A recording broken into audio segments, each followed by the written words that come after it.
Bismillahirrahmanirrahim. Assalamualaikum warahmatullahi wabarakatuh.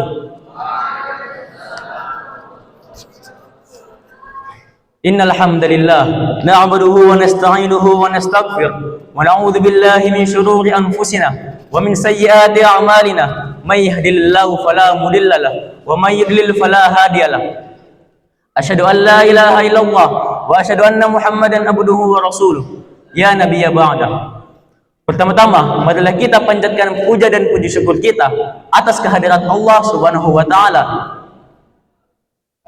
Karena berkat nikmat dan rahmatnya lah sehingga kita dapat berkumpul di tempat yang insyaallah berkah ini. Salawat serta salam tak lupa kita haturkan kepada Nabi kita, Nabi Muhammad sallallahu alaihi wasallam.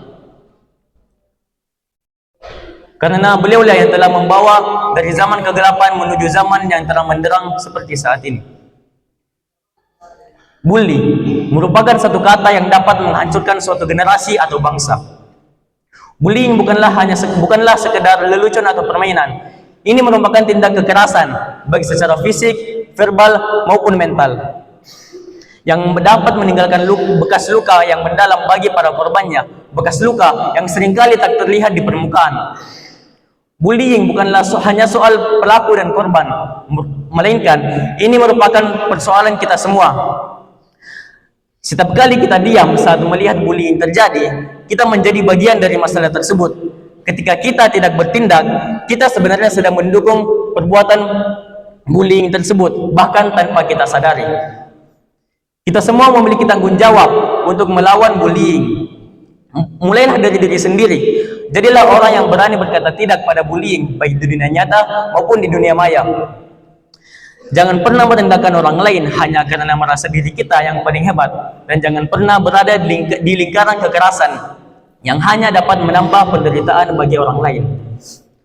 Maka dari itu, di sini saya akan mengajak teman-teman sekalian untuk memahami tiga jenis bullying. Sebenarnya ada banyak jenis bullying, tapi saya hanya mengangkat tiga karena tiga jenis ini yang paling sering ditemui di masyarakat umum dan paling berpotensi terjadi di lingkungan kita. Yang pertama ada cyberbullying. Dalam era digital ini, cyberbullying menjadi semakin marak. Cyberbullying merupakan bentuk perundungan yang dilakukan melalui platform digital seperti media sosial, pesan singkat, email, atau aplikasi lainnya. Dengan sekali klik, orang dapat menyebarkan fitnah, ejekan, bahkan ancaman yang dapat dilihat oleh ratusan bahkan ribuan orang. Cyberbullying ini sangat rawan terjadi di lingkungan kita karena banyak sekarang anak-anak muda, hampir semua anak muda menggunakan media sosial, dan tidak semuanya menggunakan media sosial dengan hal yang positif. Jenis bullying yang kedua ialah bullying verbal. Bullying verbal merupakan bentuk perundungan yang melibatkan kata-kata kasar seperti ejekan, ancaman, bahkan hinaan. Kata-kata memiliki kekuatan besar, dan ketika kita menggunakan kata-kata tersebut untuk merendahkan orang lain, itu akan memberikan bekas luka yang mendalam bahkan tak terlihat. Sesuai dengan hadis Nabi Muhammad hadis Rasulullah sallallahu alaihi wasallam, "Wa man kana yu'minu billahi wal yawmil akhir falyaqul khairan aw liyasmut." Barang siapa yang beriman kepada Allah dan hari akhir, maka hendaklah ia berkata baik atau diam. Hadis riwayat Bukhari dan Muslim.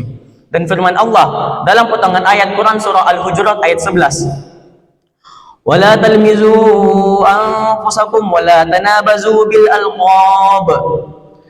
Dan janganlah kamu saling mencelah dan saling memanggil dengan julukan yang buruk. Dari dua dalil tersebut, kita dapat mengambil kesimpulan bahwa Allah sangat melarang di antara kita itu saling mencela ataupun saling memanggil dengan julukan yang buruk. Seperti memanggilnya dengan nama-nama hewan, memanggil teman kita dengan sebutan orang tuanya, dan lain sebagainya. Dan dari dalil tersebut kita dianjurkan untuk berkata baik. Akan tetapi jika kita tak mampu berkata baik, maka lebih baik kita diam. Jenis bullying yang ketiga ialah bullying fisik. Bullying yang seringkali terjadi, yang paling besar dampaknya Ini adalah bentuk bullying yang paling mudah dikenali karena melibatkan tindakan fisik seperti menendang, mendorong ataupun memukul dan mengambil barang milik korban. Bullying fisik adalah bentuk perundungan yang nyata dan dampaknya tidak hanya terbatas pada rasa sakit fisik, tetapi juga trauma emosional yang sangat mendalam. Beberapa hari yang lalu, Pak Syamsul naik di mimbar ini dan menyampaikan sebuah berita yang sangat menjadikan, berita yang sungguh sangat miris, yaitu berita tentang aksi pembulian yang terjadi di salah satu kabupaten yang berada di Sulsel. Saya tidak perlu sebut di mana. Dan ternyata pembulian ini terjadi di anak SMP. Sungguh sangat miris melihat di mana seorang pelajar yang memukuli temannya hingga meninggal. Dan yang lebih mirisnya lagi, banyak teman-teman dari korban yang hanya melihat aksi pembulian tersebut. Alih-alih ingin membantu si korban, justru teman korban malah melihat dan menyoraki, akan meneriaki aksi pembulian tersebut seolah-olah mereka sedang menonton pertandingan sepak bola. Hal ini menjadi tanda-tanda dari kehancuran suatu generasi dan bangsa, yang dimana bullying merupakan hal yang lumrah. Bullying merupakan hal yang umum hal yang biasa di kalangan umum dan tidak ditindaklanjuti. Bukan hal yang mustahil hal tersebut terjadi di sekolah kita. Sudah banyak tanda-tanda yang terjadi yang berpotensi untuk terjadinya aksi pembulian fisik maupun verbal.